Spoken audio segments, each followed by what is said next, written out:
Estás en La Pasión Todo Locura. Estamos muy contentos con la acogida que hemos tenido con las distintas personas que nos dan su saludo. Estamos muy contentos por la acogida, como lo digo. No queremos dejar pasar por alto que nos sigan en todas nuestras redes sociales. Tercer Canal, en Instagram, en Facebook, en WhatsApp, en Twitter, en donde sea. Casi en todo lado estamos, en todas las plataformas. En WhatsApp no, en WhatsApp me puede buscar a mí. Entonces, no, estamos muy contentos. Es un capítulo muy, muy chévere, muy importante. Hemos tratado distintas temáticas. Este tema de hoy es muy chévere, muy lindo. Tenemos dos invitados de lujo, pero primero quiero saludar a Clau. Clau, buenas noches, ¿cómo estás? Hola, buenas noches, ¿cómo están? Bienvenidos nuevamente a La Pasión Todo Locura. Entonces, antes de que Senki dé el preámbulo de cuáles son esos dos invitados que tenemos el día, quiero empezar a evocar cuál es el tema que vamos a tratar, partiendo que el fútbol es literatura, sencillamente porque es como la vida. El fútbol, fuera del negocio, es una forma del amor, de la pasión, del humor, de la desilusión y también de la tragedia. Hoy, con este lujo de invitados, quiero también evocar uno de los capítulos de El fútbol a sol y sombra de Eduardo Galeano, para que nos empecemos como a enfocar en qué es lo que suscita para todos nosotros los que estamos alrededor de una pelota cuando gritamos gol. El gol es el orgasmo del fútbol. Como el orgasmo, el gol es cada vez menos frecuente en la vida moderna. Entonces, quiero que Senki presente a nuestros dos invitados para que empecemos a hablar. Tenemos dos invitados de lujo, como siempre tenemos invitados de lujo. Estamos muy contentos con ellos. Como siempre traemos gente muy importante acá. A veces nos descachamos, nos hicieron una crítica constructiva y que a veces no eran los mejores invitados, pero no, creo que todos han sido muy buenos realmente. Estamos con don Oscar Murillo. Buenas noches, don Oscar. Bueno, sí, el don. Sí, suena mejor Oscar así. Señor... De pronto, no sé si esta va a ser otro descache o qué. Esperemos que no haya más descaches. Bueno, listo. Y estamos con don César Guzmán. Él está en la Ciudad de México. Nos saluda desde la distancia. Está casi igual de lejos a Claudia. Don César Guzmán, buenas noches. ¿Cómo está? Hola, buenas noches. También sin el don, por favor. Esa cosa, suena ok, raro, César. Suena raro. Sí, a pesar de que ya tengamos canas y todo, mejor dicho, ya no... Sí, ya nos sentimos... No estoy en Ciudad de México, estoy más lejos todavía. En fue más chica. ¿Dónde está? En otra ciudad que se llama Mérida, Yucatán. Ok. Ok, bueno, listo, no, pues chévere que... Ok, listo. Listo, Clau. Bueno, entonces, ahora sí vamos a iniciar, vamos a empezar a ligar el fútbol y la literatura. Y partimos pues con esta primera pregunta, y es que nosotros queremos que cada uno de nuestros invitados nos cuente de dónde nace la pasión por el fútbol y específicamente el ser americano, para poder dar contexto a lo que vamos a desarrollar el día de hoy. Mi papá es santafereño.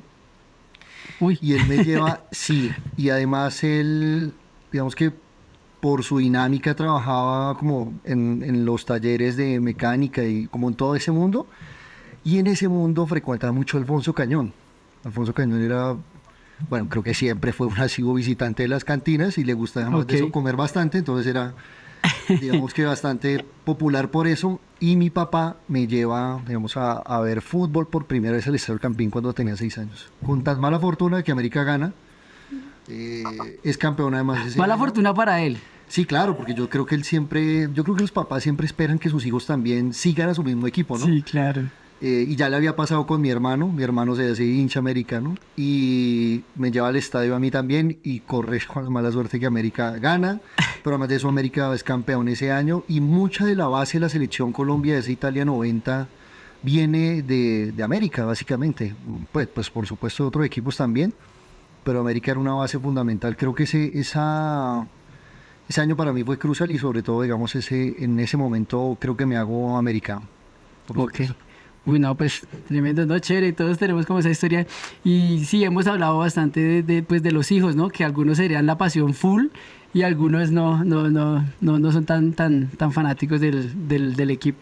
Ahora, su papá corrió con la... Nosotros heredamos la pasión por el fútbol. En casa todos somos futboleros. Sí. O sea, Ok. digamos que todos seguimos a un equipo, pero digamos que mayoritariamente somos americanos, digamos, en principio.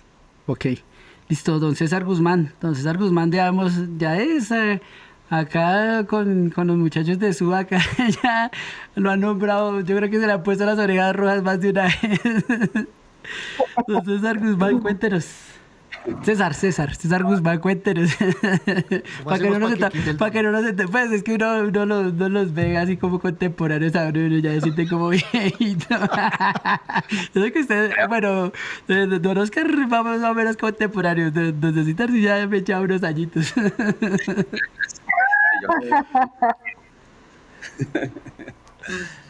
Eh, yo, a ver, la cuestión de la pasión por el fútbol, pues fue en la calle jugando fútbol en el potrero, en una cuadra con los amigos, porque pues digamos que en esa época yo era pues, todavía muy niño y por ahí veía los partidos por televisión, entonces obviamente pues sí me llamaba mucho la atención el rojo, América, aunque no distinguía muy bien de qué se trataba cada equipo, bueno, todo lo que hay detrás.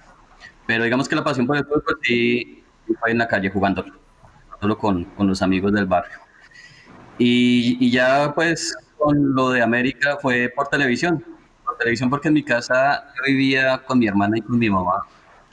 Y antes de que mataran a mi papá, yo recuerdo que él tenía afiches del Cali, del Deportivo Cali. Recuerdo mucho un afiche del pibe Valderrama con el Cali. Pero a mí nunca me llamó la atención el Cali, yo no sé por qué. No tengo ni idea por qué no me llamó la atención el Cali viendo los afiches, por lo menos. Y ya cuando la televisión, cuando veía los partidos de la televisión, después de pues, la inolvidable Copa Libertadores del 87, yo creo que ahí fue cuando yo me hice hincha fanático del América, con esa Libertadores que recuerdo, digamos que esa fue una de las primeras pérdidas dolorosas que recuerdo así fuertemente, que es la pérdida del Libertadores. Yo tenía 7 años y recuerdo haber llorado esa copa.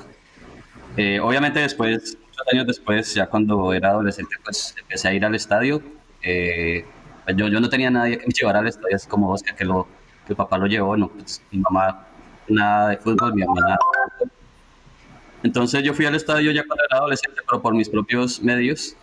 Y todo este tiempo de la niñez sí fue por televisión, básicamente por televisión, viendo los partidos por televisión y como les decía, esa Copa del 87 es inolvidable para mí, bueno, para todos, pero digamos que ese es el primer recuerdo que yo tengo así doloroso de la América. Ok. Clau. Bueno, listo. Bueno, ya vamos a empezar a como adentrarnos en el tema y pues digamos que dentro de la dinámica pues nosotros siempre buscar a nuestros invitados queremos que pues, sean afines al tema que pues nosotros estamos tocando y pues claramente nuestros dos invitados son lectores que tienen un punto de referencia frente a lo que es el ejercicio de leer y de escribir. Entonces, de esa manera también queremos que nos cuenten qué significa para ustedes o qué trasfondo tiene la literatura en cada una de sus vidas. Sí, don César. Perdón, Oscar. Don César. Oscar. Es que estoy tratando de quitarles el don, pero Sí, sí. es quitar. Y Dígale tu merced. sí, eso es como si diéramos Don Senki, eso suena un poco raro aquí. A ver si me puede decir don Senki. O Doña Claudia, siga Doña Claudia. Uy, no, yo soy la de todos. Respeto. Señorita Claudia. Ok. Bueno, no, yo nací y crecí en un barrio de la localidad de Kennedy, que está ubicado como al lado de lo que hoy es conocido como Portal Resistencia. Okay. Y ese barrio, que es el barrio Tintalito, marcó para mí, digamos que toda mi vida ha sido alrededor de lo que significó mi crecimiento y nacimiento en ese barrio. Creo que ahora que escucho a César un poco pienso y digo también es inevitable que uno se ligue con el fútbol jugando banquitas en la calle, metegol tapa, digamos que por ahí es como toda esa dinámica del fútbol. Yo siempre pienso y he pensado hoy con la vida que los libros a mí me salvaron la vida.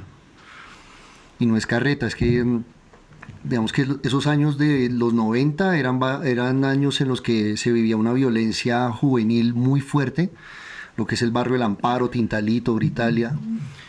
Eran barrios donde la tasa de homicidio juvenil era muy alta. Entonces, a mi barrio llegaba una biblioteca, ya no sé si han desaparecido, ¿sabe? Ahora que lo pienso, pero Colsubsidio tenía un programa que era llevar tractomulas con bibliotecas rodantes como por los barrios de Bogotá. Y cada miércoles iba al barrio Tintalito. Y yo un día me entro a la biblioteca y creo que eso me enganchó. Porque mi casa no es una casa lectora, además, mis papás no son justamente muy lectores. Y yo comencé explorando como literatura infantil y digo que eso me salvó la vida y no es carreta porque eso me sacó de un montón de dinámicas violentas del barrio y de las calles muy fuertes. Entonces, si no hubiera sido así, no sé dónde hubiera terminado mi vida. Más allá, digamos, de la barra y de la América, las dinámicas barriales son muy fuertes y muy violentas. Se tragan a la juventud. Sí. Entonces, si no hubiera sido por los libros y por esa posibilidad que yo encontré de pensarme que había un mundo más allá, digamos, del barrio, de la vida, que estaba viviendo ahí como en ese entorno inmediato, de la cual no reniego, por supuesto, no lo cuento, digamos, como con tragedia, porque yo soy un orgulloso del barrio en el que nací y crecí. Mis padres siguen teniendo su casa allí, yo sigo teniendo mis mejores amigos de infancia allí. No hay pena si habla mal del barrio. No, si no me proscriben y ahí si es que a Tintalito no vuelvo, papi. A Tintalito no volvés. Tocaría cortar pues, esa parte de editar, no quiero poner a Benji en esa tarea de cortar y editar. Acá eso no se edita nada, chino. Pero sí, claro, esa biblioteca después desapareció porque construyen el Tintal. La biblioteca El Tintal. Okay. Y eso fue para mí como otra vida. O sea, porque ya en la biblioteca Tintal era un mundo de libros, pero además era poder ver cine. Entonces yo me la pasaba de chino de 16, 17, 18 años viendo un montón de películas que a veces ni entendía, blanco y negro, un poco de cosas de Chaplin, de Hitchcock, de un montón de vainas. Pero siento que eso me abrió, digamos, la cabeza un montón. Y me llevó también a explorar como estas relaciones entre el fútbol y la literatura, que por supuesto vamos a hablar más adelante, pero creo que ahí está como el origen de eso. Y por supuesto mis maestras, las maestras de secundaria, a veces uno ve esa profesora de colegio, digamos, hoy no dimensiona la capacidad de influencia que tienen en la vida de uno. Entonces las profesoras para mí fueron decisivas, porque me enseñaron un poco, digamos, a escribir y aprender a leer, y eso, digamos, que necesita una disciplina. Yo me acuerdo mucho de una anécdota de una profesora que me dijo un día como, Óscar, había que hacer como un cuento, una cosa así, y yo termino haciendo un cuento de un señor que va al trabajo, hace su día laboral, y un día regresa al barrio y encuentra que hay un funeral en el salón comunal, y cuando entra al salón comunal se ve a sí mismo en el ataúd, y toda la profesora dijo, no, esto estaba bellísimo, ¿no? Lo que esa profesora no sabía es que a mí esa situación me había marcado mucho porque era una anécdota, por supuesto no la ficción que hay alrededor de eso, pero la muerte sí era real, o sea, se había muerto un muchacho relativamente contemporáneo a mi hermano, Okay, sí. y yo tiempo después terminé leyendo La Metamorfosis de Kafka y yo dije, esto es como la misma vuelta que yo me pensé a mis 15 años sin razonarlo mucho. Pero la muerte de ese joven me marcó muchísimo porque además fue en una situación excesivamente violenta, digamos. Entonces yo lo puse en un cuento y la profesora, uy, qué creatividad, no, carreta, o sea, era el diario vivir del barrio. Sí. Y eso marca muchísimo. Creo que ahí está como toda la literatura tiene un montón de tragedias detrás y en ese caso, digamos, la mía era la del barrio.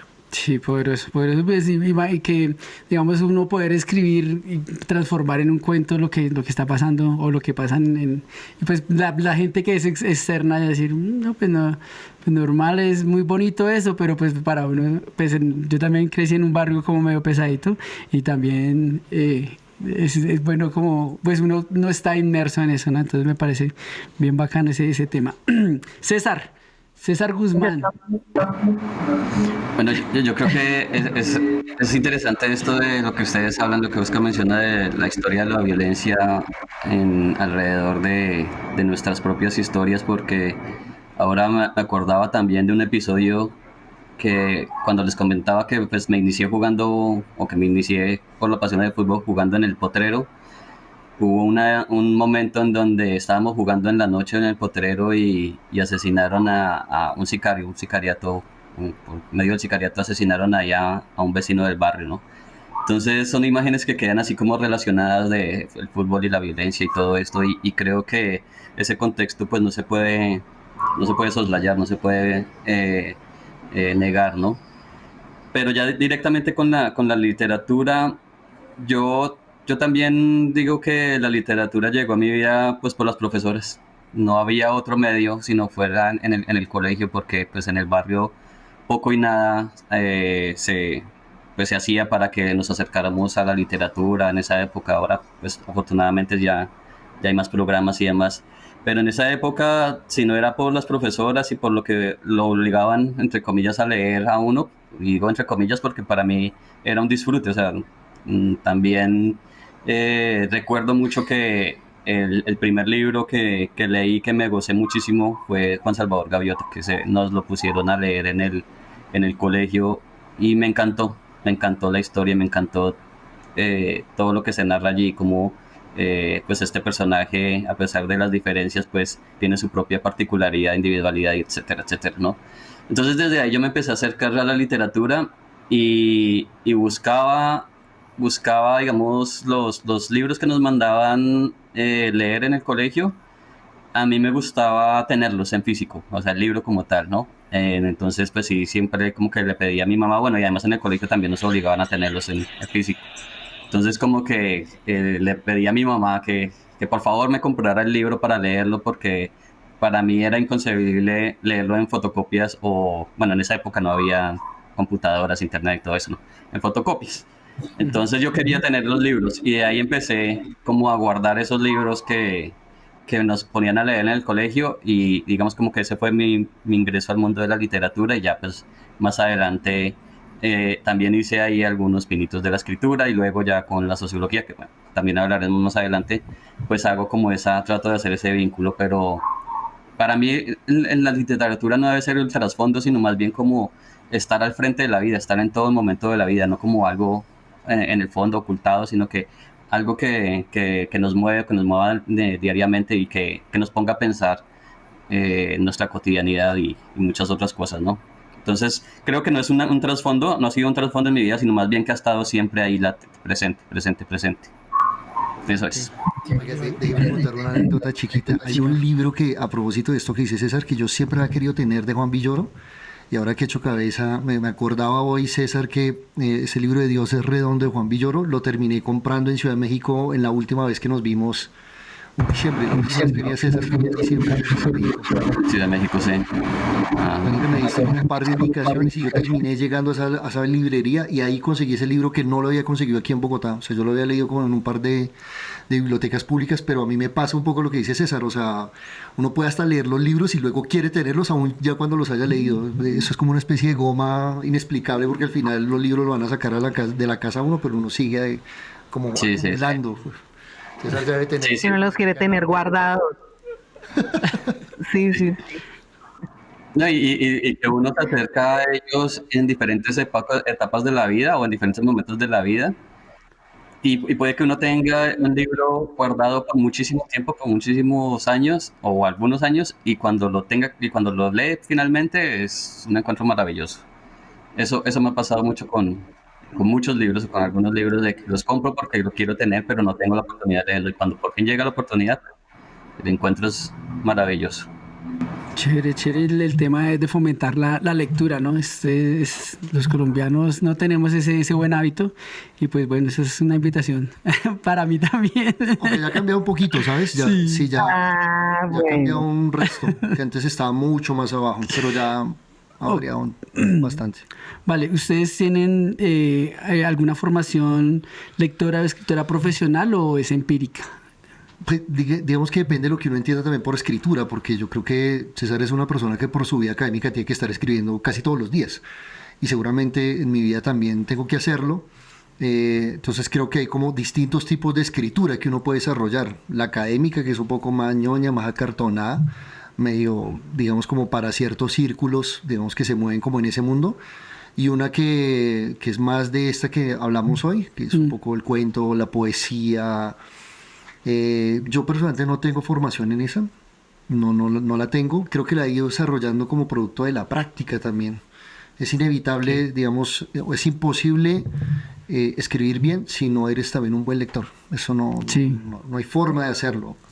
Y eso pues tiene que formarse y disciplinarse, digamos, con una rutina un poco. Creo que ha sido por esa vía.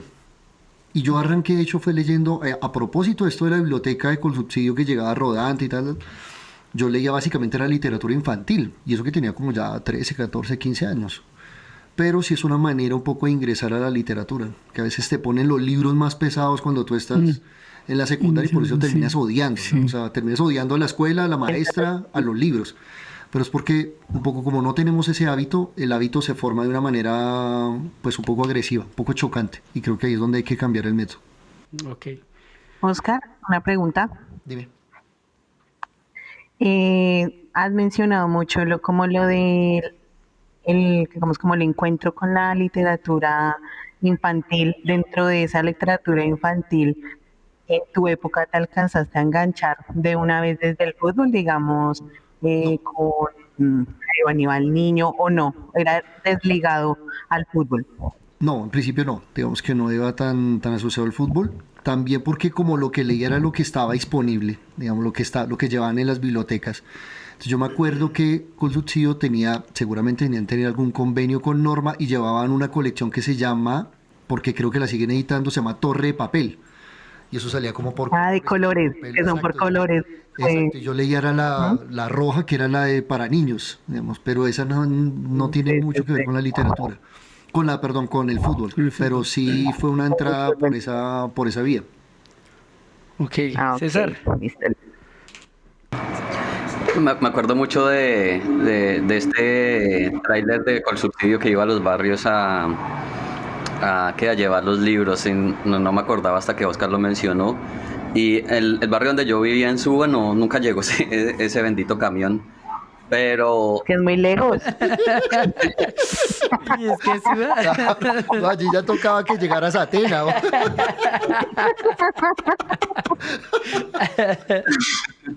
Pero antes de vivir en Suba yo vivía en San Fernando y allá sí llegaba el camión. Ya ves, en Bogotá, tú vivías en un Bogotá. poco más cerca. Sí, no, a Suba yo creo que sí, no llegaba por lo lejos también, sí, de verdad.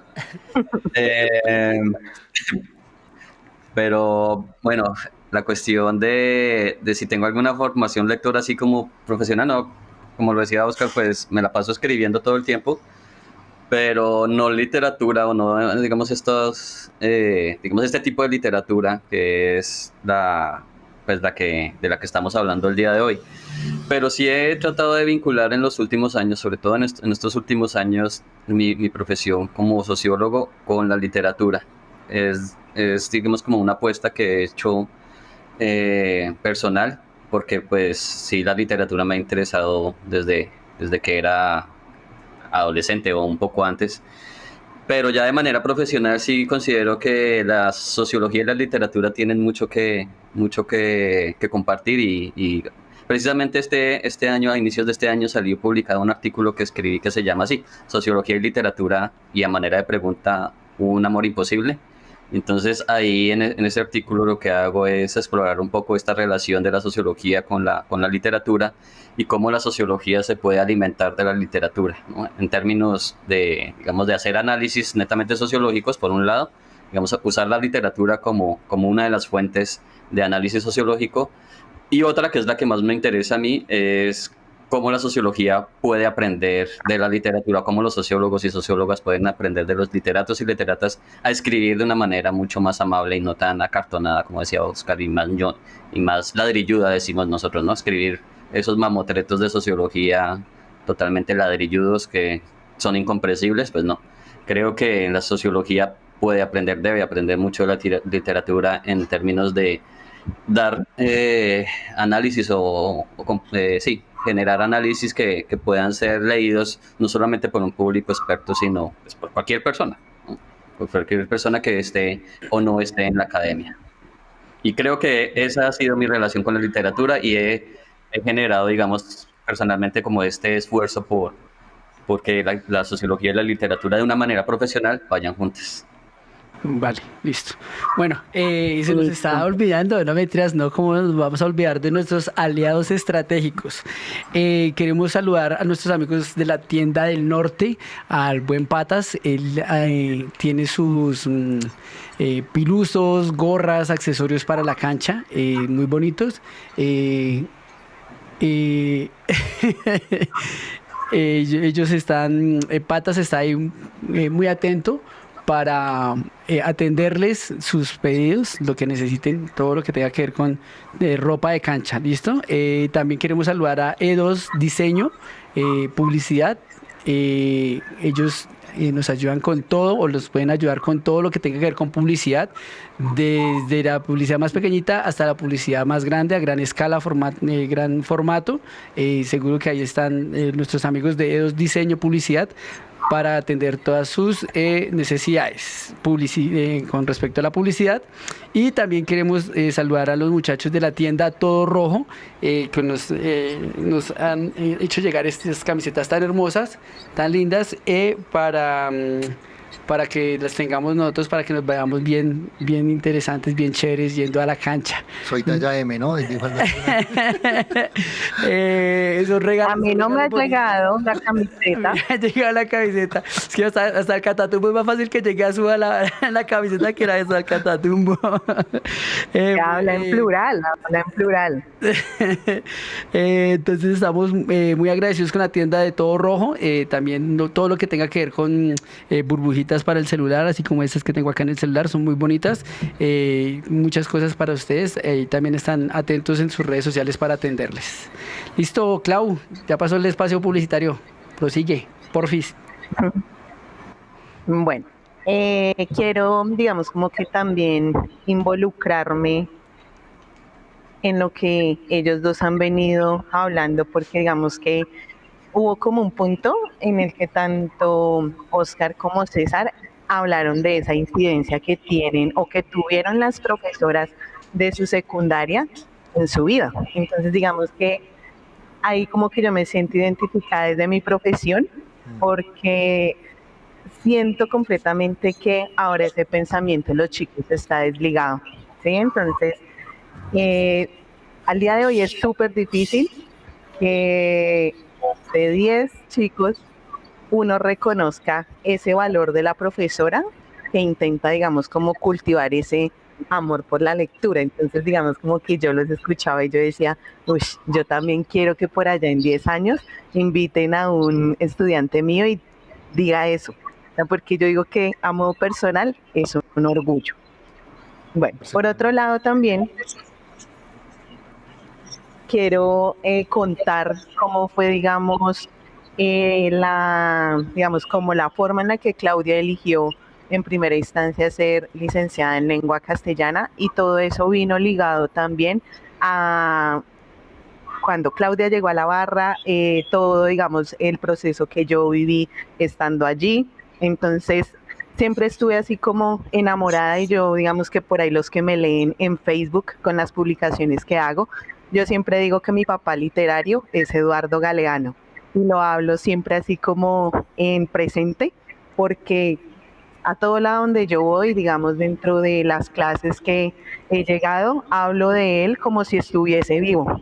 Lo hablo como si él me acompañara en todos los libros que yo llevo, y para mí es esa inspiración no solo en todos los trabajos que hago, sino también porque digamos que todo trato siempre a donde voy, que español lo enseño desde el fútbol. Entonces esa es como la diferencia mía de profesora frente, digamos, a la cotidianidad del ser un profesor de español.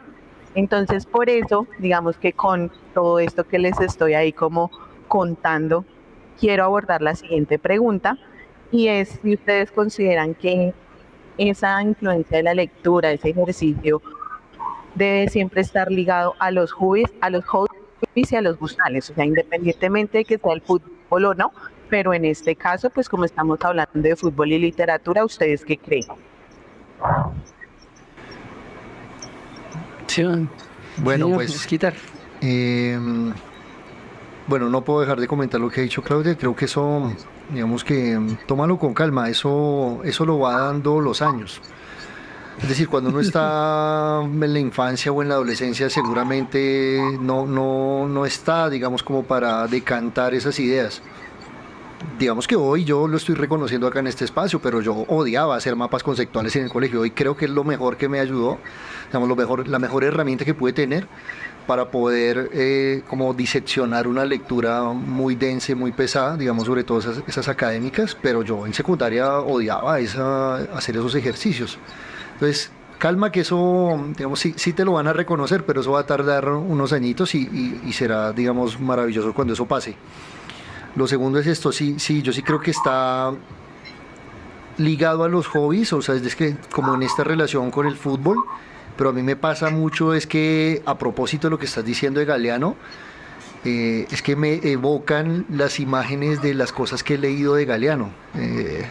Escuchándote un poco me acordaba, yo no sé si recuerdan, seguramente sí, porque esta es una generación, digamos, que vivió eso, cuando América fue a jugar contra Defensa y Justicia en Buenos Aires, que digamos, la barra estuvo allí masivamente, la hinchada estuvo masivamente. Durante esa semana pues tuvimos la coincidencia de que hubo varios partidos de la Liga Argentina y yo me acuerdo mucho de haber ido a un partido en el Bajo Flores, la cancha de San Lorenzo. Jugaba San Lorenzo Newell's. Ese día no me acuerdo por qué razón, creo que porque yo compré la boleta por mi cuenta. Lo cierto es que yo terminé entrando a una tribuna distinta como lo que aquí sería para nosotros oriental, y es una tribuna distinta a la que entró la mayoría de la gente de la barra, que estaba Iván Sandoval, estaba Liliana, bueno, había un montón de personas y ellos entraron como a otra tribuna. Yo terminé entrando solo, completamente solo oriental, y yo me siento al lado de dos señores que por bajito tenían 65, 70 años, hinchas de San Lorenzo, cuervos, cuervos, me va a morir. No sé si yo dije, esto está preocupante si me siento acá, no me entiendo. No, pero más allá de eso, yo veía a estos dos señores y además eran, digamos, más allá de su edad, eran unas fieras puteando todo el partido. Ese día ya estaba, digamos, el Pipi Romagnoli estaba jugando como en sus últimos partidos en la profesional. Lo putearon todo el partido, putearon al juez todo el partido, a San Lorenzo todo el partido. Al final gana San Lorenzo como 1-0, creo, o 2-1, por una mínima diferencia gana. Los viejos se levantan, se abrazan, mejor dicho, los que hace 2 segundos se estaban puteando ahora están muy felices y eufóricos. Entonces yo pensaba un poco en esa relato que hace Galeano, un poco que los hinchas somos como de esos seres extraños que vamos a la cancha esperando que algún jugador haga alguna magia y que esa magia se convierta como en gol. Es que no lo relato un poco de memoria, pero es como que el mago saque de su sombrero algo y que ese sombrero se traduzca en la cancha. Yo creo que eso le pasa a los hinchas, o sea, los hinchas putean durante los 89 minutos, .9, porque están esperando no solo que pase un gol, sino que además pase un gol de una manera única. O sea, yo digo, bueno, pues sí, es chimba a ganar, pero mucho mejor si lo haces en el último minuto. Como contra Bucaramanga. Un gol contra Bucaramanga, una cosa si lo hace el capitán. No sé, cosas de ese estilo, o sea, o como lo que creo que César también se acuerda de esa anécdota. Un partido, América Millonarios en el Campín contra un Millonarios que no era, digamos, nada despreciable. Héctor Burgues, Bonner Mosquera, John Mario Ramírez. Y América iba 1-1, iba empatando 1-1. Y en un momento como el relato de Galeano, Héctor Hurtado saca una magia de su sombrero, parce, se engancha a todo el mundo desde la mitad de la cancha, no sé cómo hizo, y cuando sale Héctor Burgues también lo dribla hacia la izquierda, se lo saca, hace el gol, y Héctor Hurtado corre hacia la tribuna oriental. No me acuerdo por qué, si César de pronto se acuerda esa situación, pero por alguna razón las laterales estaban cerradas, no me acuerdo por qué, estaban cerradas. Y Héctor Hurtado corre hacia oriental y la malla se viene abajo. O sea, ese partido, o sea, a ese tipo de cosas es que se refiere Galeano. O sea, vamos a la cancha, no, pues sí, es importante ganar, pero aquí un jugador haga una magia, una chispa, que algo distinto pase. Y me acuerdo mucho ese partido, no solo por la malla y por todo, sino porque además yo estaba con mi hermano. Mi hermano ocasionalmente fue conmigo, digamos, a la tribuna, pero casualmente en ese partido estábamos juntos. Y nosotros quedamos como a la distancia que estamos tú y yo ahora, de Héctor Hurtado. O sea, la malla se vino encima y nosotros teníamos al man encima, la policía va bolillo, es una cosa demencial. Pero a mí, o sea, a nosotros no nos importaba porque había hecho un gol, una cosa, pues, digamos, extraordinaria. Entonces, por eso se me viene a la memoria todas esas imágenes, porque creo que nosotros, los que leemos a Galeano, como lo hace Claudia, siempre vamos a la cancha esperando que en la cancha, entre alguno de los 11 que juegan con América, haya un mago, un Duván Vergara que hace una cosa excepcional. Sí. O sea, eso es lo que estamos... De ese América me enamoré yo, del Pipa, de Alex Escobar, o sea, era una cosa de otro mundo. César. Voy a empezar con la anécdota que recuerda Oscar, y pues sí, efectivamente ese partido fue absolutamente mágico por muchas razones, y pues, además del triunfo, el hecho de que Hurtado lo quisiera celebrar con nosotros y nosotras, y luego el odio, yo creo, no sé, sí, el odio que tenía el gallinero al ver que nosotros habíamos derrumbado la malla de Oriental, y ellos querían hacer lo mismo, solo que les faltaba un pequeño detalle, un gol.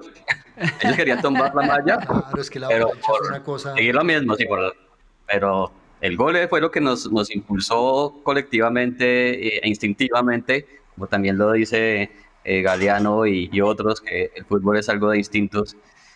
Nos llevó a tumbar la malla por la avalancha. Entonces ellos querían hacer lo mismo, pero no, señores, les falta el gol. Falta el gol para poderlo hacer, y era también ya en los últimos minutos.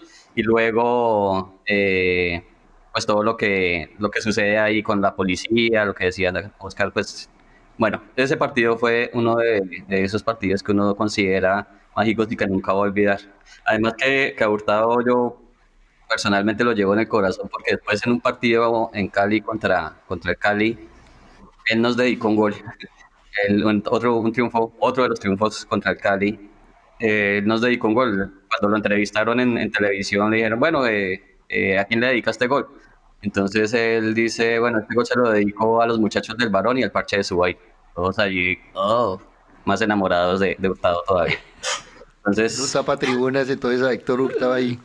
Nada más que tiene una imagen muy icónica, que es la que todo el mundo recuerda, la de, ¿te acuerdas, César? Esa El imagen teléfono, sí. con el teléfono, una cabina telefónica en Turquía, una cosa delirante, bueno, el Pascual era una cosa mítico, por eso es el mítico, o sea, una cabina telefónica en la pista atlética. Sí. sí. Esas cosas que quedan en la memoria personal, pero también en la memoria colectiva de una barra, de una hinchada, y eso es lo que hace a un jugador inmortal en ese sentido, ¿no? Sí, lo sé. Y bueno, y volviendo a la pregunta sobre la literatura y los hobbies, yo creo que la literatura debe ser como la cerveza, tiene que acompañar todos los momentos de la vida, cualquiera. Sean tristes, porque uno cuando está triste quiere una cerveza, cuando uno quiere celebrar algo que está alegre quiere una cerveza, si está cansado quiere una cerveza. La literatura debe ser así también, ¿no? Acompañar los momentos de la vida. La vida no solamente hay una sola emoción, sino que es una multiplicidad de emociones, y creo que la literatura es perfecta, la perfecta compañía para seguir, digamos, para entender un poco, para vivir, experimentar esas diferentes emociones que atraviesan la vida, ¿no?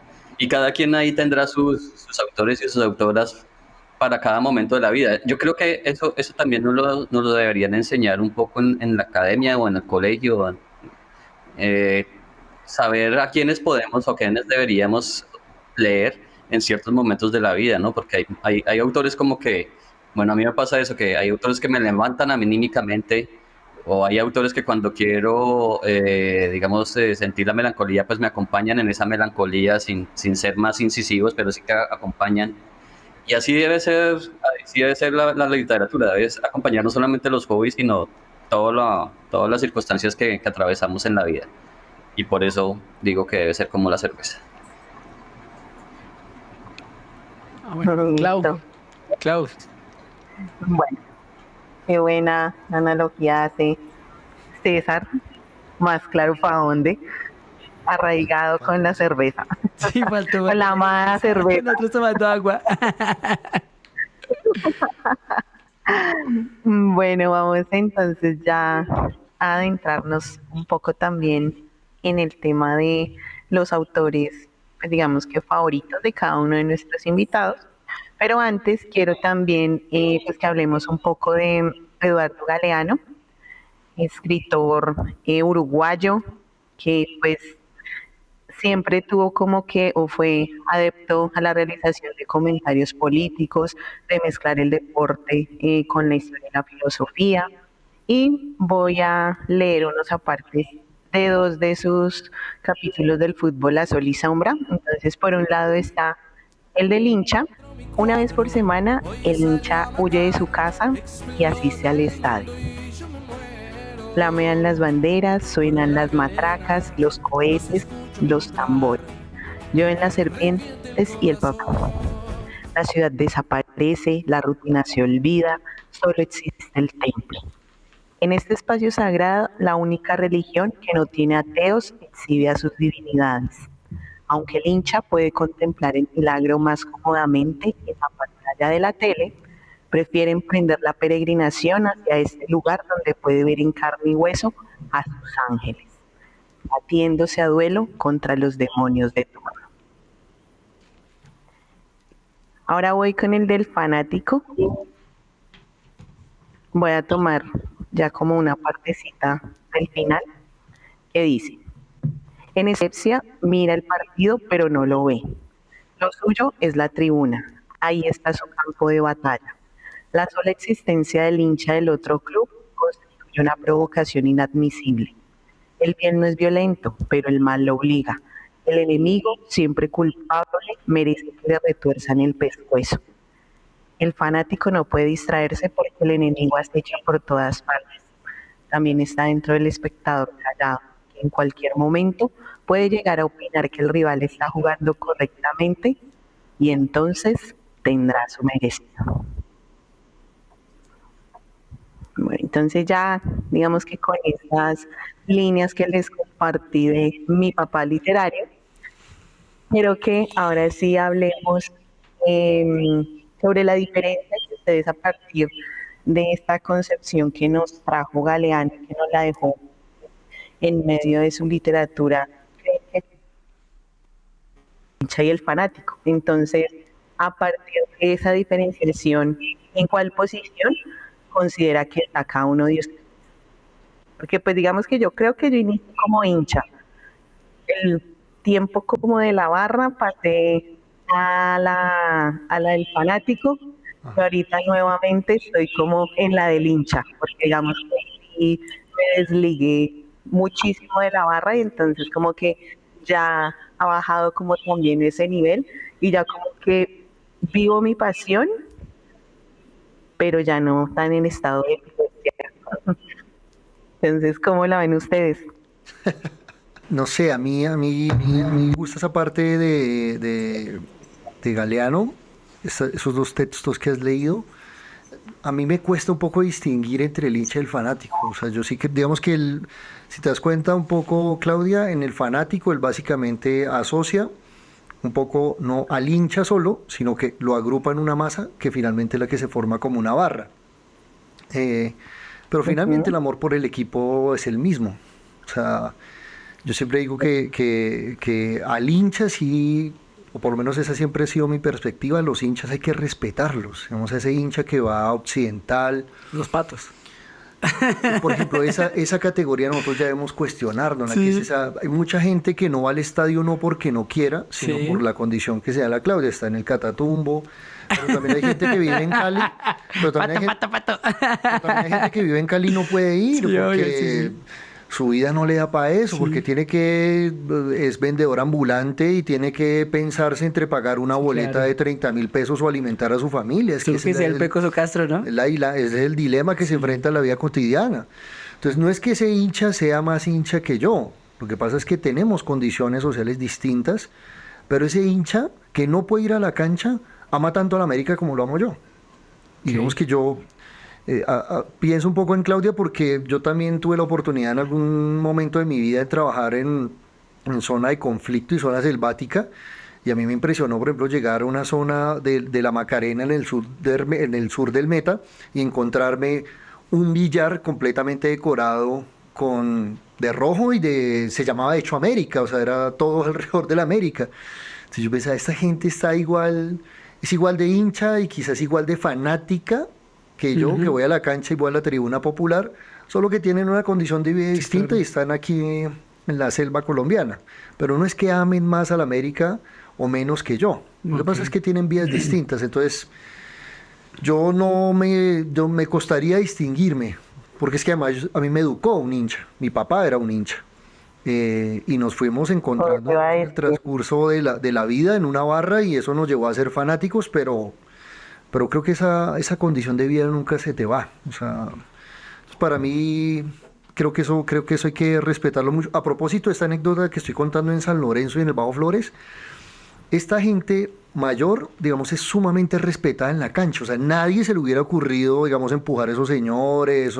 Nada. No, también tuve la oportunidad en algún momento de llegar en la previa de la final de la Libertadores Boca River, llegar a la Bombonera al entrenamiento gratuito que abrió Boca Juniors, y uno ve a los capos de la 12 y los de la 12 son de 60 para arriba, o sea, eso ya, realmente ya sí es un geriátrico dirigiendo la 12, o sea, es una cosa más o menos así. Eso podrá hacer sentir bien a algunos acá también, digamos. O sea que no, tranquilos, eso está pasando en el mundo, les decimos que eso puede seguir siendo capos y viejos, ¿no? pero tiene y aparte que no leen y no saben de fútbol. Vean ahí cómo hacen las excepciones, ¿no? Porque soy furibunda. No, pero también, digamos, algo que también es importante también es eso que llaman ahora, o que se está poniendo de moda, de los relevos generacionales, ¿no? Total, digamos, y en eso nosotros, digamos que el reto, digamos, también de política pública que eso implica, ¿no? Porque es que seguramente yo no participé tanto en este proceso, quizás César sí lo conozca un poco más, de cuando se formuló el plan decenal, digamos, del fútbol. Ese plan decenal se hizo para un escenario que hoy ya no existe. Se hizo pensando que el entorno violento del fútbol estaba en el estadio y en las tribunas. Y resulta que con los años se llevó a los barrios y llevó a otras dinámicas. Y hoy tenemos cosas mucho más complejas, O sea, ahora que venimos del Encuentro Nacional de Barras, una cosa es ser hincha o fanático, como lo quieras llamar, en Bogotá, pero otra cosa es serlo en Cúcuta. Otra cosa es serlo, digamos, donde te asedian esas violencias que no están con ocasión del fútbol y que están poniendo en riesgo la vida de la gente. Entonces ya esta dinámica es mucho más compleja y bien vale la pena analizarla. Claro que sí. César. Bueno, yo me acuerdo que precisamente a Juan Villoro que mencionó Oscar hace un rato. A Juan Villoro le hicieron una pregunta bastante similar y a él le preguntaban que acá en México, ¿por qué se le dice irle a un equipo y no ser hincha de un equipo? Y como esa diferencia semántica, pero entonces el periodista le decía, bueno, pero más allá de la diferencia semántica que hay, o usted cómo analiza eso, de por qué acá se le dice, es que uno no dice soy hincha de un equipo, sino le voy a tal equipo. Y él decía algo que me pareció bastante acertado en esa entrevista y dice, es que irle a un equipo significa seguirlo, o sea, ir detrás del equipo o llegar hasta donde yo quiero seguirlo, hasta donde yo quiero llegar con ese equipo. Si pierden o ganan, pues yo sabré hasta dónde llego con el equipo, por eso lo sigo, porque le voy al equipo hasta donde yo quiera. Mientras que esta connotación o esta expresión de ser hincha de un equipo, es decir, ser parte del equipo, hace parte de la identidad misma del individuo, hace parte del ser del individuo, y entonces allá somos uno solo y no me puedo desligar del equipo. No me puedo desligar porque soy el equipo también. Entonces yo creo que esa diferencia, yo creo que es bastante funcional para explicar muchas cosas en mi vida personal. Por ejemplo, ahora estando aquí en México, pues yo puedo decir que yo le voy a Pumas y yo voy al estadio, cuando estaba en Ciudad de México, pues iba muy seguido a ver a Pumas y seguía a Pumas. De hecho viajaba también con la barra de Pumas a verlo, pero no es el mismo sentimiento que yo tengo con América. Con América sí es, como dice Galeano, una cuestión fanática, ¿no? Y en este momento también, como decía Claudia, que a propósito, un paréntesis, me parece muy bonito lo que piensas sobre Galeano como tu papá literario.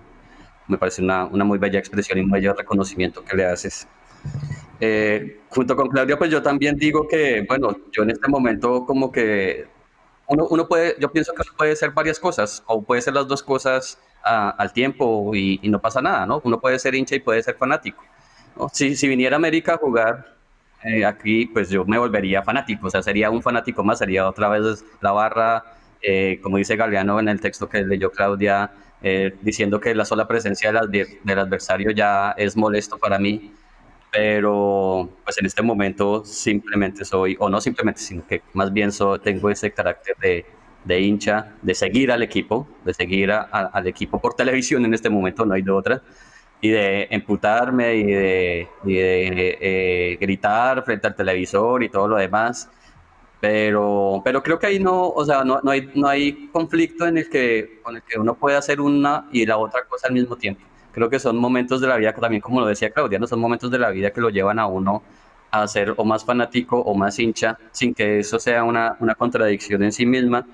Más bien es cómo el contexto lo lleva a uno a todo esto. Y también lo que mencionaba Oscar de estas personas en San Lorenzo, los mayores en San Lorenzo, pues también me acordaba de un compañero en el doctorado acá en México, argentino, y me decía, bueno, yo soy hincha de Independiente, y yo, qué bueno, pues no, yo también, o sea, a mí me gusta Independiente, y fui a ver a Independiente una vez que estuve en Argentina y tal, y él me decía, vos sabes que yo nunca en mi vida fui a ver a Independiente, nunca fui a la cancha, pero él se sentía como hincha de Independiente y pues estaba pendiente del equipo y todo eso. Y son diferentes maneras de sentir la pasión, diferentes maneras sí, de vivir las angustias, las alegrías que genera el fútbol, ¿no? Y creo que lo que hizo un poco Galeano y lo que dijo luego Villoro es eso, es que uno puede vivir la pasión del fútbol de diferentes maneras y pues no creo que haya contradicción y sobre todo pues no debería haber una jerarquización en que quién es más o quién es menos. Eso yo creo que ese es el punto clave, ¿no? Que también pues como lo mencionaban es también cambiar este relato de Richa Chimbo o los patos o no sé qué, ¿no? Pues todos tienen sí, todos tenemos un fervor allí que no puede ser jerarquizado, ¿no? Sí, sí, digamos que ahorita nosotros, digamos que ya somos adultos, que ya estamos un poquito grandes, ya entendemos un poco pues la diferencia y la evolución pues que hemos tenido como seres humanos y como fanáticos, como barristas, como hinchas de un equipo, pues que hay que respetar y pues también hablando del relevo generacional, hay muchos parces que ya son solo viejitos y entonces que necesitamos que llegue gente pues para que siga existiendo la barra como tal, ¿no? Entonces, aunque la barra va a seguir existiendo, digamos que eso... Solo viejitos. Sí, no solo porque los viejos en algún momento se van a tener que ir, sino porque el fútbol no va a desaparecer, América no va a desaparecer. O sea que siempre habrá gente que se quiera... Pues que claro, seguramente pues César, bueno, Claudia y otros, tenemos también como las épocas de los 2000 hacia adelante, que era una cosa en la que las reuniones eran masivas. siento que eso tiene que ver, y lo digo con mucha franqueza, también con el hecho de la división. O sea, la división aleja gente, es una realidad. Aleja gente para ambos sectores, eso es inevitable e innegable. Sí, embarrada ese tema, nosotros, o bueno, personalmente soy el abanderado de que sueño desde que volví a la barra, volver a ver el gran disturbio rojo unido, pues es uno de mis anhelos. Esperemos a ver si de pronto algún día se pueda dar esta tan anhelada unión. Queremos agradecerles a los muchachos de la tienda del norte, al buen Patas, todo lo que tenga que ver con pilusos, gorras, ropa de cancha. Ahí el buen Patas ahí aparece en pantallas con sus redes sociales, con su contacto, para que los pueda atender y les pueda asesorar también. Cualquier regalo así para amor y amistad, para el novio, para la novia, ahí seguro que les puede ayudar para que se vayan bien simpáticos para la cancha, alentar al rojo. Y también queremos agradecer a E2 Diseño Publicidad desde lo más pequeñito hasta gran escala, ¿listo? Entonces todo lo que quieran ustedes, lo que tengan en mente para publicidad, ahí seguro que en E2 Diseño Publicidad los pueden ayudar. Y también a los amigos de tienda Todo Rojo, que estamos luciendo esta hermosa camiseta que nos hicieron llegar los muchachos de tienda tienda Todo Rojo. Hay calcomanías, bueno, todo lo que ustedes también quieran, ahí también los pueden asesorar, les pueden dar también algunas cositas ahí bonitas. No se les olvida a estos tres aliados estratégicos que tenemos, mencionarles que han de parte de nosotros y ahí les hacen un cariñito, ¿listo? Listo, Clau, sigue. Bueno, quería preguntarles entonces, digamos, ya a partir de, digamos, como de la concepción que cada uno dio sobre Okay. el hincha y el fanático, ¿creen ustedes que metafóricamente ser hincha se puede considerar como una profesión a partir de lo que nosotros venimos hablando? César, ahí se la tira al ángulo. Bueno, es que no veo la metáfora allí. ¿Sé eso o no sé eso? Es la profesión, ¿no? O sea, no podría decir metafóricamente, porque pues una profesión, digamos que está muy bien definida, ¿no? Tiene una tradición, es una dedicación exclusiva, hay que tener una formación, hay que ganar un dinero por él, ¿no? Hay que tener unos colegas, ¿no? Es decir, otras personas que se dediquen a lo mismo y que compartan, digamos, esas ideas que surgen dentro de la profesión, que construyen nuevas ideas para la profesión, etcétera, ¿no? Entonces, o sea, eso no sé es. Y yo creo que sí puede ser una profesión como opción de vida en esos términos. O sea, no es una metáfora, literalmente puede llegar a ser una opción de vida, ¿no? Y yo creo que pues hay muchos capos en las barras que optaron por esa opción de vida, ganan dinero, tuvieron una escuela, o sea, la escuela de la barra en sí misma, comparten ideas, tienen personas que no comparten esas mismas ideas, trabajan diariamente para un objetivo específico. Y en ese sentido, pues yo sí considero que el ser hincha en términos de ser barra, puede llegar a hacerse, no sé si una profesión, pero sí por lo menos un proyecto de vida con el cual se casan algunas personas y eso está pues bien, mientras que no hagan daño, que no infrinjan ciertas leyes que no son la cuestión moral, no lo quiero meter aquí con la cuestión moral, pero sí que no le hagan daño a otras personas, pues creo que esa es una opción de vida, un proyecto de vida legítimo que hay que, digamos que prestarle mucha atención en el sentido de, bueno, pues generar políticas públicas, generar espacios para que esta opción de vida se vuelva cada vez más amplia y mejor para quienes deciden llevarla a cabo y pues sobre todo que genere, digamos, esta cohesión social que es lo que se busca dentro de todo movimiento social no contestatario, digámoslo de alguna manera, ¿no? Aunque las barras siempre van a ser contestatarias, pero bueno, eso es otro punto. Entonces yo creo que sí es Otro una debate. opción de vida. La opción de vida. un Bueno, proyecto de vida. yo sí creo que pues, no necesariamente todos los hinchas son profesionales. Fíjese un poco el ejemplo que nos pone César. Hay un hincha independiente es un hincha completamente legítimo, pero nunca va a la cancha. Imagínese. Pero es un hincha. O sea que ese no necesariamente aplica como dentro de esta categoría.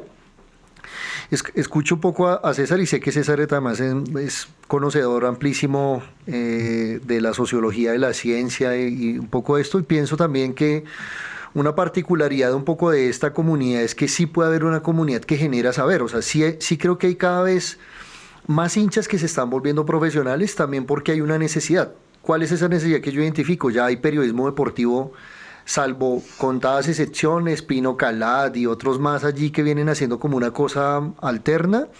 Realmente lo que tenemos en la parrilla de televisión es muy pobre. Entonces ya hoy Buenísimo. podemos ver perfectamente un hincha que abre la cámara de su celular, monta un TikTok, arma un video y perfectamente puede hacer un análisis táctico de lo que fue el partido, digamos, de América. En América estamos viendo gente que se ha ido profesionalizando, o sea, fíjense un poco lo que viene haciendo Campana, hay cosas en las que ya un hincha pasa Barra. realmente, un barra pasa a ser realmente un profesional del fútbol, que te enseña a leer tácticamente un fútbol, que empieza a pensarse las cosas desde otra orilla. Y yo sí creo que gente de ese tipo se necesita en este país, no solamente para la América, sino en general para el fútbol. Necesitamos realmente hinchas profesionales porque va a ser la única manera de que recuperemos el fútbol. ¿De quiénes? De los Yesurún, de los Bedoya, de los que se robaron, digamos, el fútbol y lo hicieron un negocio. Eso solamente va a cambiar cuando hayan muchos hinchas profesionales que sean capaces de recuperar el fútbol como patrimonio cultural de sus hinchadas. Vale. ¿Quién o quiénes son sus autores favoritos? César, otra vez al ángulo. Pues mira que no tengo autores favoritos, o sea, eh, tengo en la mente un texto de Albert Camus, este literato que ganó el premio Nobel de literatura. Él escribió un texto, yo lo leí cuando tenía más o menos 16 o 17 años, en estas lecturas dominicales que aparecían en el suplemento de las lecturas dominicales que aparecían, ya no recuerdo si en El Espectador o en El Tiempo, creo que en El Espectador, ¿no? Era un suplemento que aparecía los domingos y se llamaba así Lecturas Dominicales, y aparecían textos, artículos, columnas sobre arte, sobre literatura, sobre cine, y a mí me encantaba ese suplemento de los domingos. Entonces, ahí leí, reprodujeron un texto de Albert Camus que habla sobre fútbol porque él fue arquero en su juventud en un equipo de la universidad. Él era argelino cuando Argelia era colonia francesa, y él hacía parte de ese equipo de fútbol en Argel, en la capital de Argelia. Y es un texto maravilloso que a mí me marcó muchísimo porque además, pues bueno, yo ya, digamos que ya iba al estadio, ya estaba entrando en el mundo de la barra y tal. Y además era arquero. Siempre que yo jugaba fútbol, me jugaba en la posición de arquero. Y lo hice desde el potrero cuando inicié hasta el doctorado, que tuvimos un equipo de fútbol en el doctorado, siempre fui arquero. Y entonces leer a Camus, que era uno de mis grandes referentes literarios en esa época, porque Camus está relacionado con esta corriente del existencialismo que es muy, digamos, muy aclamada por los jóvenes y por la adolescencia. Y claro, yo en la plena adolescencia leía mucho el existencialismo. Y leer a Camus escribiendo sobre fútbol, para mí eso fue maravilloso. Ese fue un encuentro para mí que me marcó muchísimo. O sea, uno de mis referentes de la literatura, que escriba sobre fútbol y saber que había sido arquero también, yo dije, uy, maravilloso. Entonces él dice, en ese texto rememora un poco de cómo fue esa llegada, o cómo fue esos años del ser arquero en este equipo universitario. De hecho, se llama el artículo El fútbol una época dorada, o ¿por qué le debo tanto al fútbol? Una cosa así. Es una frase que es la época dorada o ¿por qué le debo tanto al fútbol? Algo así. Entonces, digamos que ese texto para mí siempre va a estar así como en mi mente y en mi corazón por todo lo que les acabo de mencionar. Y luego está pues ya pues Pablo Alabarces, que es eh, sociólogo, antropólogo, comunicador, de todo un poco, que ha escrito mucho sobre fútbol y me encanta cómo escribe de una manera maravillosa y lo que ha escrito sobre fútbol me gusta mucho. Y tuve la oportunidad de entrevistarlo en Argentina, lo entrevisté y fue una charla bastante amena, entonces yo creo que me quedo con ese texto de Camus y con parte de la obra de Alabarces, que publicó un libro acá en México, lo editaron acá en México, en el Colegio de México, que se llama Breve Historia, Historia Mínima del Fútbol. Y pues cuenta de una manera muy breve la historia del fútbol a nivel mundial y me parece maravilloso ese texto. Además que es corto y bueno, es la pluma de Alabarces que me encanta. Y vino y lo presentó acá en México, bueno, en Ciudad de México lo presentó y ahí, bueno, pues no pudimos charlar porque pues Alabarces ya es como, a él sí es un don, el don Pablo. Y no pudimos charlar, pero sí me quedé con esas ganas de preguntarle muchas cosas sobre el libro y de esto, pero bueno, tal vez en otra oportunidad pueda hablar con él. Y si tengo que mencionar a alguien, pues serían esos dos, Albert Camus, pero por ese texto que les comento y Alabarces por su obra, pero también están, pues obviamente, Juan Villoro y también está, pues, Galeano. Y hay textos, yo más que autores, yo como que encuentro textos y o sea, los encuentro en las librerías, en las ferias de los libros y los ojeo y si me llaman mucho la atención los compro. Cuando voy a otros países también lo que busco son libros y si encuentro libros de fútbol entonces también me los compro, algo como lo que hizo Oscar con lo que comentaba cuando vino acá a México. Y hay libros que yo sí recomendaría mucho, por ejemplo este de Canten Putos, es excelente ese libro cuenta la historia de las canciones, de los cánticos en las barras, es maravilloso. Y así, o sea, como que me voy encontrando con libros y los voy asimilando, los voy leyendo y me gustan unos más que otros, pero por mencionar a alguien, Camus y Alabarces. Ahora que pienso en la respuesta que dice César, me acuerdo también de un libro que encontré en esa época del partido contra Defensa y Justicia por Corrientes, que eso sería una muy buena idea para nosotros también. Es un libro que muestra las secuencias de las historias de las camisetas de los clubes, o sea, desde la primera camiseta que se utilizó hasta la que lleva actualmente.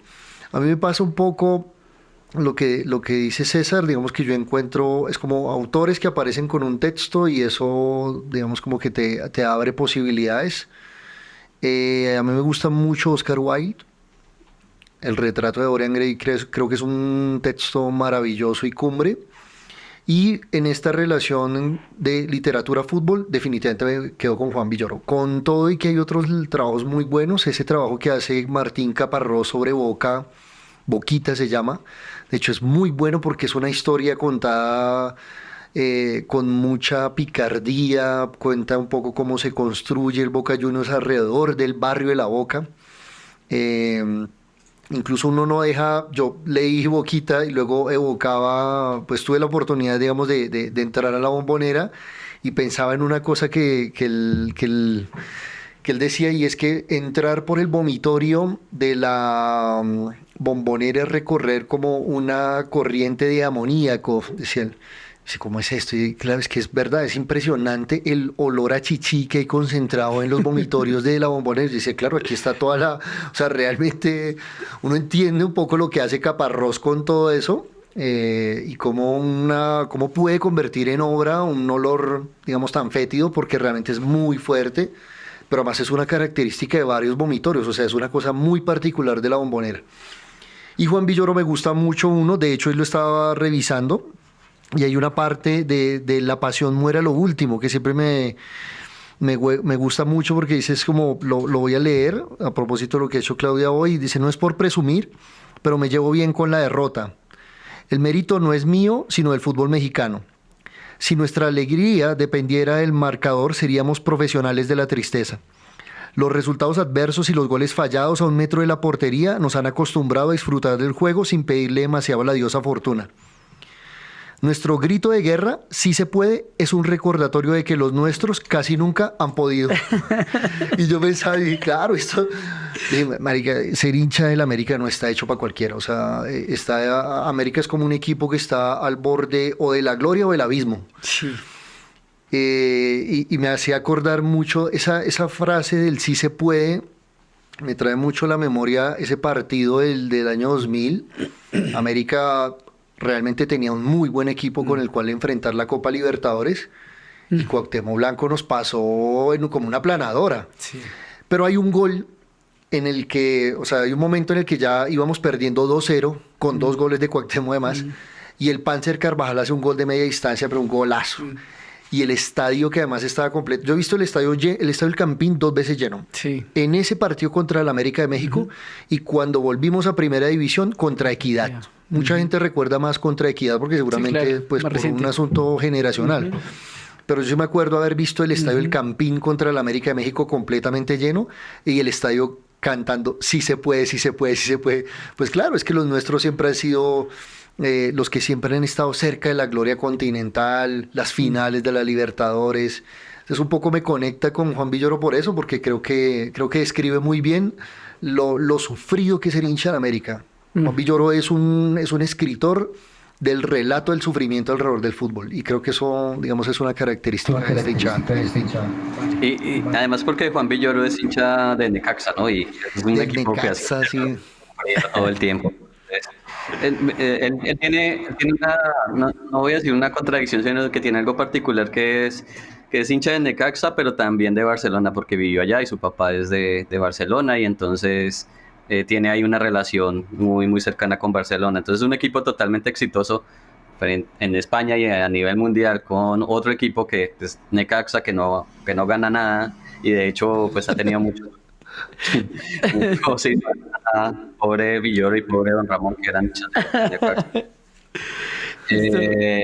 Señor. Pero él refleja en su escritura eso del sufrimiento, claro, él lo traslada a todo México, pero hay que entender que, pues, de dónde viene, digamos, esa escritura, esa manera de ver el fútbol, ¿no? Vale. Clau. ¿No está? Bueno, Sí, sí está. no sé si Está aquí. estoy. Lejos, pero Estoy. está.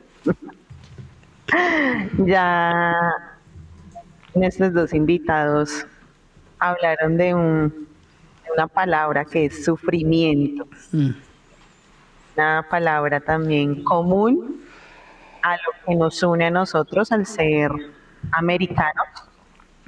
Entonces, con esta palabra sufrimiento, quiero también pues dar como antesala a la siguiente pregunta, hablándoles de Eduardo Sacheri. Eduardo Sacheri es un escritor, guionista, historiador y docente argentino. Quiero compartir con ustedes un pedacito de el cuento para mí que define la tusa futbolera independientemente del color del equipo y del país y de donde ustedes. Este cuento se llama Perdiste.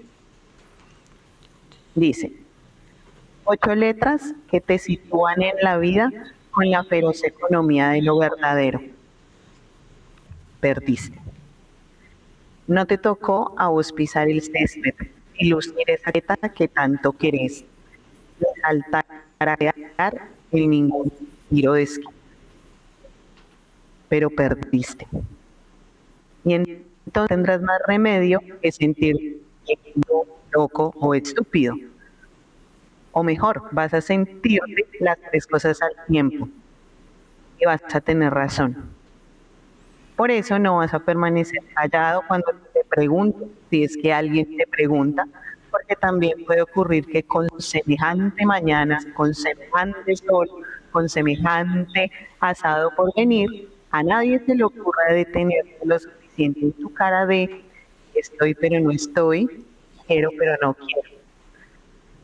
Vas a decir que no, que nada, que cómo se te ocurre, que estás bien, que simplemente estás con sueño, que no dormiste bien. Eso, ¿será que no dormiste bien? Y estás con sueño. Bueno, entonces con ese pedacito del cuento de Sacheri titulado Verde, yo quiero que todos nos ubiquemos al 17 de diciembre del año 2011 en el Estadio Pascual Guerrero, cuando, pues, digamos que ha sido como la anécdota, digamos, más cercana después del ascenso a esa palabra que, como lo dijeron ellos al inicio, es el sufrimiento. ¿Qué piensan ustedes también frente a esa posición del perder? Oscar. No sé, yo ya en este punto creo que nosotros como hinchada sí debemos desmitificar el descenso. O sea, ya con el paso del tiempo lo pienso y sé que voy a decir algo un poco crudo, pero Dígalo. el, Rating. el descenso era inevitable. El descenso era un asunto inevitable. Si uno ve lo que venía ocurriendo en el América desde el 2008, el salir campeón lo único que hizo fue curar, o más bien ocultar, digamos, lo que estaba atrás de fondo, que era una enorme crisis financiera, un desfalco, digamos, económico y un desgreño administrativo del equipo que en el largo plazo lo llevó a esa situación. Entonces yo hoy lo pienso y digo, descender era inevitable, y creo que incluso ya hoy sospechamos que pudo ser también una maniobra, digamos, de llevar al equipo a la B también para salvarlo económicamente, ¿no? Sobre eso, digamos, hay muchas teorías, especulaciones. De hecho, hay un documental alrededor de eso que hizo Santiago, de Suba también, que muestra un poco como ese tema. Entonces, para mí, digamos, claro, por supuesto que fue muy doloroso, pero siento que el momento más emblemático en el que yo sentí un poco lo que describe Sacheri no fue el descenso, sino fue 1996. O sea, cuando estuvimos muy cerca de ganar la Copa Libertadores. Creo que para mí eso sí fue una situación como la que describe Sacheri, que nos ha leído Claudia, porque es como estar cerca de la gloria y no poder, digamos. Además que era un equipo, y al equipo que enfrentábamos, el equipo de Francescoli, el Burrito Ortega, Burgos, y nosotros del otro lado teníamos a Bermúdez, a Córdoba, al Pipa, a Alex Escobar, el Ferry Zambrano. A propósito de Villoro, que seguramente también se acordará César, Juan Villoro tiene una crónica muy buena sobre lo difícil que es ser portero. Porque si el portero puede tapar bien 89 minutos, pero si en el minuto 90 la cagó, paila, fuiste, porque realmente todo el mundo se va a acordar de ese minuto. Entonces realmente, en el caso de esa final, por ejemplo, la gente no se acuerda que la Guama Cardona, muy buen cobrador de tiros penaltis, falló un penal en el partido de ida. Que el Ferry Zambrano tuvo una jugada frente a Burgos cuando ya Burgos estaba derrotado y era más difícil botarla, y no sé cómo la lanzó hacia arriba. Lo cierto es que la botó. Nadie se acuerda de eso. Lo único que la gente recuerda es el error que lleva al Burrito al centro que termina cabeceando Hernán Crespo y con el cual perdemos. Entonces, para mí ese cuento de Sacheri describe más lo que yo sentí esa noche. O sea, yo no creo que haya sentido el descenso. Claro, el descenso, digamos que lo lloré muchísimo. Sobre todo tengo una anécdota muy marcada de mi mamá, porque mi mamá nos mira a mi hermano y a mí y dice como, ustedes nunca han llorado por la mamá y si van a llorar por el equipo. A todos nos han dicho eso. Claro, y eso lo recuerdo mucho, porque cuando ella se nos fue, entonces ya vimos como, no, momento, o sea, si ella estuviese con nosotros ese momento, se hubiera dado cuenta que realmente el dolor que sentimos por su pérdida fue, digamos, definitivamente mucho mayor que eso que sentimos ese día. Y no lo pudo ver, por supuesto, en donde quiera que esté seguramente nos acompaña, pero creo que para mí como hincha, como fanático, como lo que quiera que me quieran, digamos, si me quiera describir, el momento más doloroso ha sido la derrota del 96. Es estar cerca de ser campeón continental. O sea, es que es la gloria. La tienes ahí y la pierdes, se te va, se te esfuma. Eso me parece más doloroso. Sí, ahí fue el gol de los 90, pero a la inversa. Epa, más o menos. César. Bueno, pues yo también tengo una relación muy marcada con esa fecha del descenso porque mi mamá cumple años ese día, el 17 de diciembre. Entonces, pues yo me fui para Cali convencido de que esa catástrofe no iba a suceder, aunque también veía e intuía todo lo que dice Oscar de que esto era algo inevitable, ¿no? O sea, uno ve los partidos previos a ese descenso y dice, no hay cómo, no hay manera, o sea, no había manera. Pero uno como hincha o como fanático, pues guarda esa esperanza, ¿no? Porque pues finalmente uno es un creyente, es una religión, ¿no? Como lo describe Galeano, ¿no? El fútbol es la única religión que no tiene ateos. Entonces yo me fui para Cali convencido de que esa catástrofe no iba a pasar.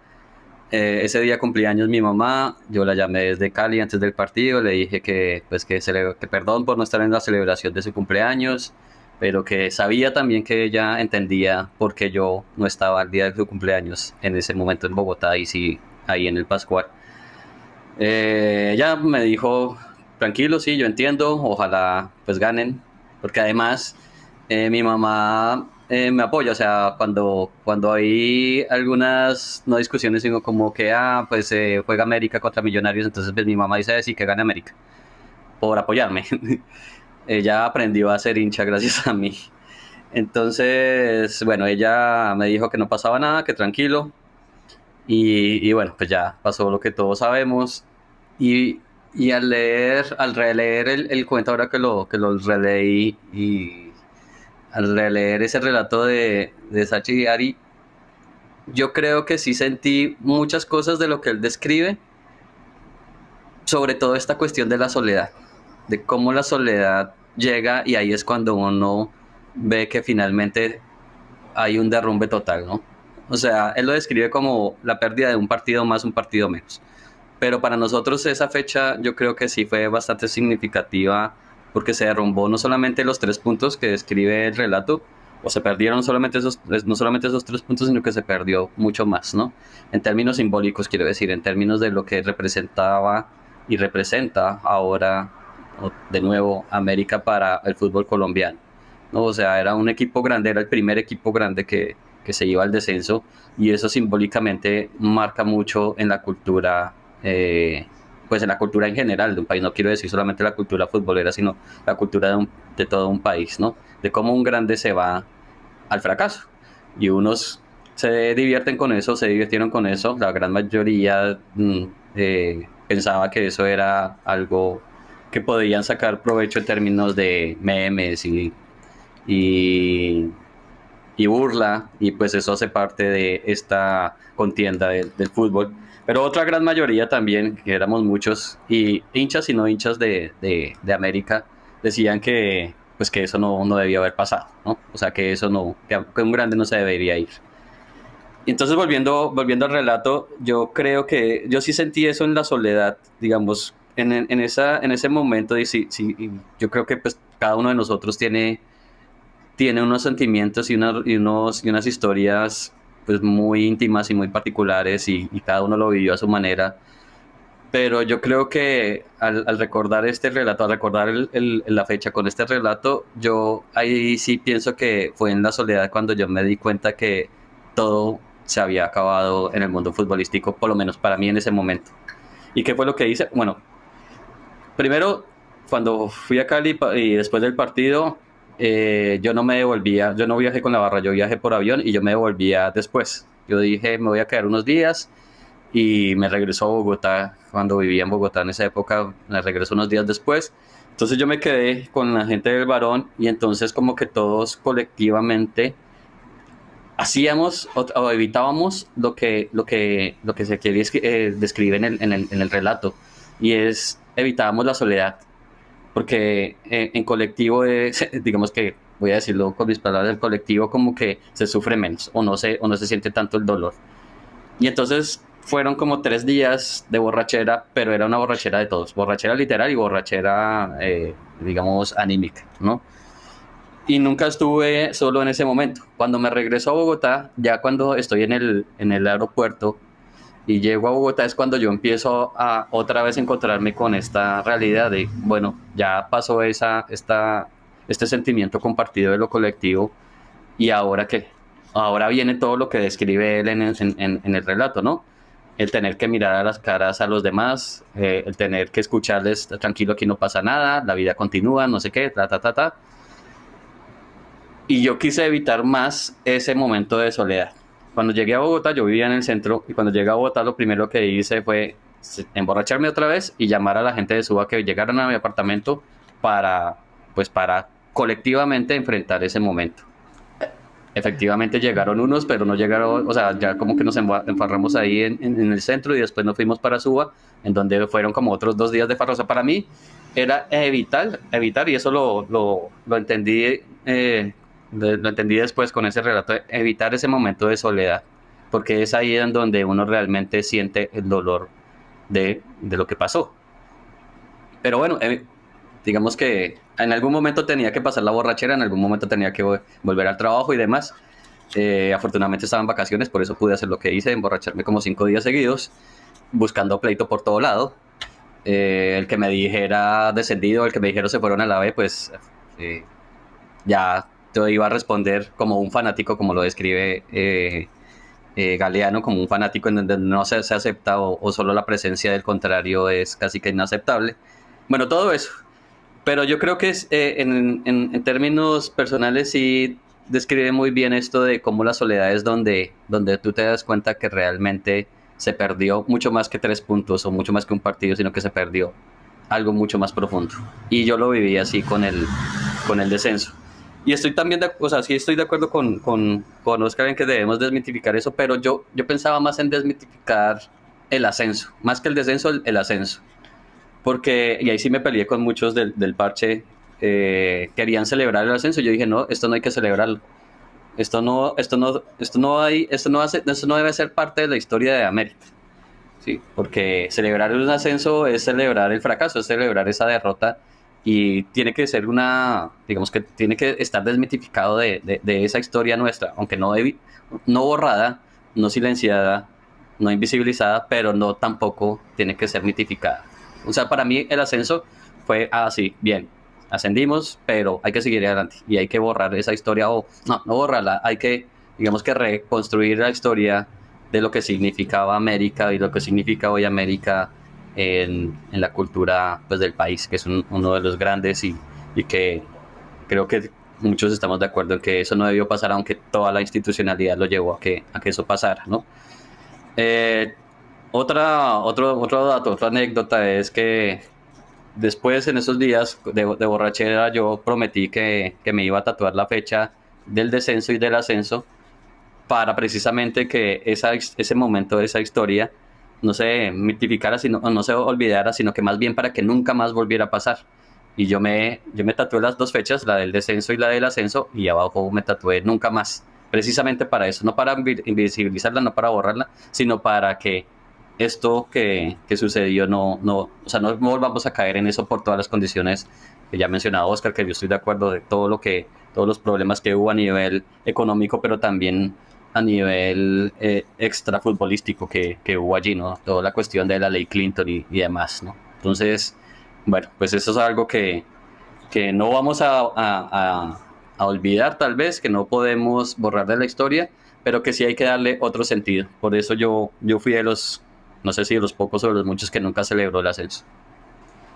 Vale. Listo. El fútbol y sus escritores no han sido ajenos a las dinámicas socioculturales, a la política. Es el caso de Galeano, ¿no? ¿Qué opinan de Borges? Bueno, ese sí no es mi fuerte. Yo creo que ¿No ahí importa? el que puede decir César, porque No importa. Ay, por eso no importa. Don César. Perdón, César. Bueno, César. Borges, sí. Borges es uno de los grandes literatos de la historia, no solamente latinoamericana, sino universal, ¿no?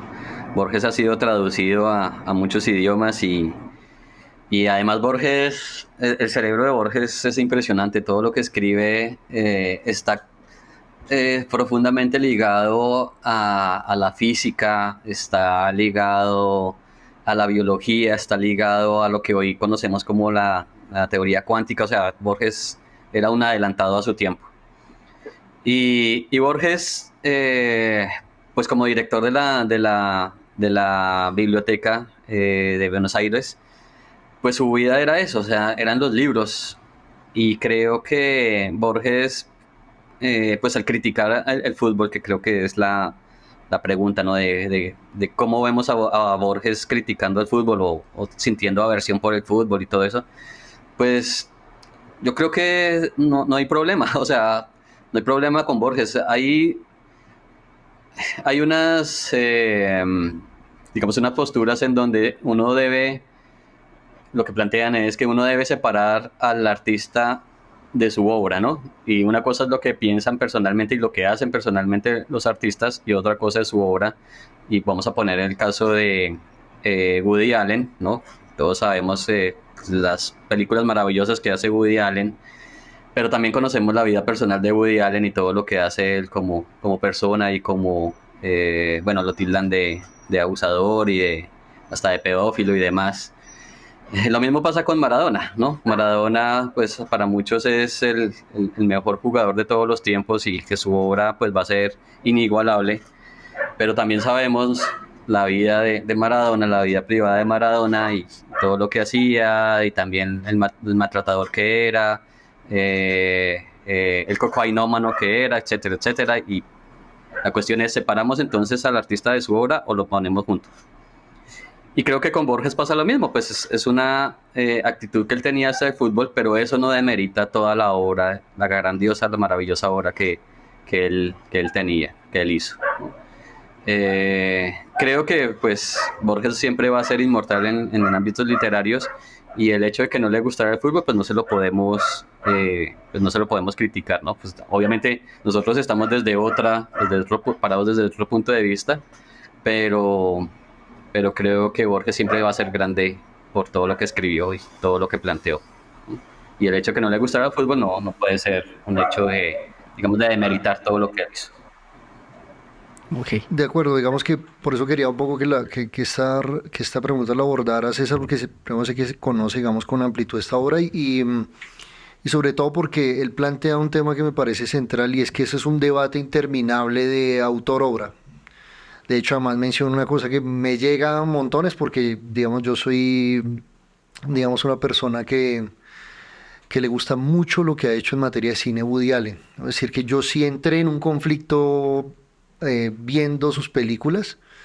No logré avanzar mucho en la serie de Netflix, o sea, realmente me confrontó montones, tanto que abandoné, digamos, ver un tiempo sus películas.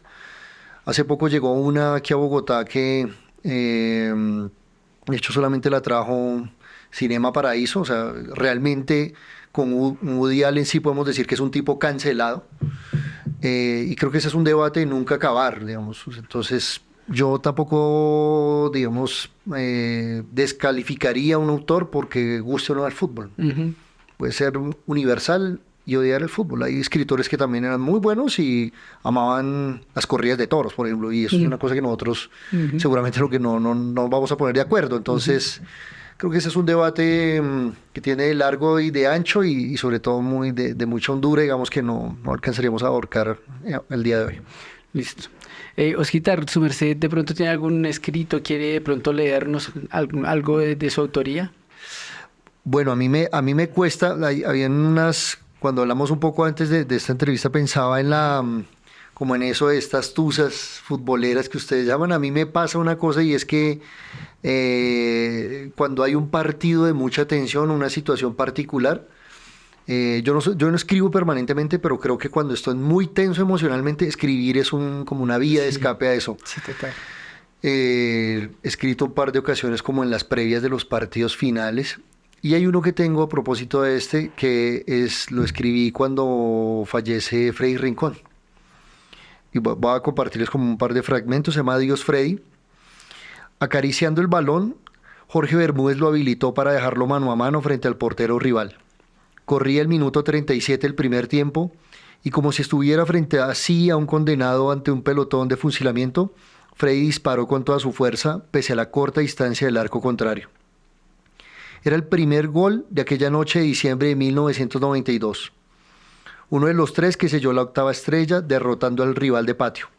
Esa noche de esas que se te quedan en el corazón para siempre, una certeza definitiva.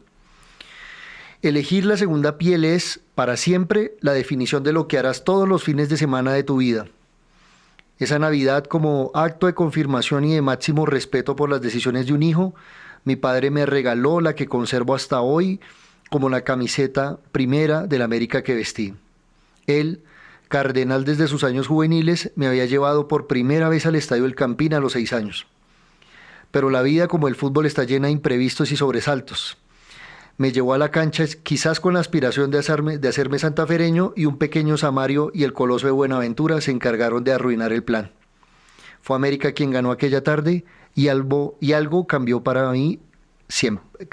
Perdón, lo repito. Fue América quien ganó aquella tarde y algo cambió en mi vida para siempre. Muy, muy, muy bueno. ¿Dónde tiene esa? ¿Dónde Ese está publicado en la página de La Barra, de hecho. Lo estaba viendo aquí, estaba desde el 15 de abril del 2022. En la página. Sí. Ok, para los que lo quieran ver, ahí pueden buscar y echar una leidita. César. Bueno, pues no tengo ahorita aquí a la mano algo que compartirles para leerles o algo así, pero a propósito de lo que mencionaba hace un poco de lo de Maradona, yo escribí algo también cuando murió Maradona, escribí algo de este debate del autor y su obra, o el artista y su obra, y ahí escribí algo, pero no lo tengo aquí en la mano. Se salió publicado en un blog también. Y bueno, y también el texto que les comentaba sobre sociología y literatura, creo que viene muy bien al caso de cómo podemos acompañar nuestros intereses, ya sean profesionales o los hobbies, como lo preguntaban anteriormente, con la literatura. Creo que ese siempre va a ser una muy buena compañía, ¿no? La literatura siempre nos genera muchas más emociones, o digamos que podemos compartir las emociones que vivimos en la cotidianidad con la literatura de una muy buena manera. Entonces, bueno, pues no tengo aquí algo para compartirles o leerles, pero esos textos creo que pueden venir bien al caso. El de Maradona lo escribí también precisamente cuando murió, casualmente. Maradona, lo digo casualmente por lo que leyó Oscar de la muerte de Freddy Rincón. Esto me hace acordar que creo que no me acuerdo en qué periódico salió en Argentina, que abrió un debate además impresionante por este tema de obra y autor, que se llama, me acuerdo muy bien del título, Somos feministas y maradonianas. Somos feministas y maradonianas. Y abren un debate brutal porque Claro. además lo escriben un grupo, un colectivo, una colectiva feminista. Sí. Tengo que buscar el texto y se los comparto para que lo puedan de pronto distribuir ahí, porque es muy bueno. Abre un debate bien interesante alrededor de ese tema de autor y obra. Vale. Clau. Bueno, pues creo que este tiempo que llevamos hablando ha sido, creo que uno de los programas más emotivos para mí, con los invitados perfectos. Porque miren todo lo que hablamos y ese recorrido que hicimos alrededor de la literatura y el fútbol. Quiero ya, para ir haciendo el cierre, leer una frase de Julio Ramón Ribeiro que dice: quien no ha sentido la tristeza en el fútbol no sabe nada de la tristeza. Entonces, con este pensamiento de Ribeiro, quiero darle las gracias a César, a Oscar, por todos estos aprendizajes que como que más o menos en hora y 40 tuvimos el día de hoy. Toca editar esto. Por favor, Benjamín, ahí échenos una mano porque... Sí, nadie lo va a ver hasta el final. Nadie lo va a ver hasta el final. De Javi. Sí, ¿cómo que no? Denos esto de 45 minutos, por favor. Bueno, queremos Muchas gracias. entregarle esta calcomanía Gracias a de La Pasión Todo Locura, gracias a nuestros amigos de E2 de Diseño. Un saludo ahí para Eduard Publicidad. también. Muy chévere todo lo que hace. Bueno, no, pues muy contentos. César, pues cuando en un día de estos que vaya a México, por allá les llevo unas. Y una camiseta también, ¿no? Claro, obvio. Le vamos a llevar una que dice América es la razón. Arriba rating.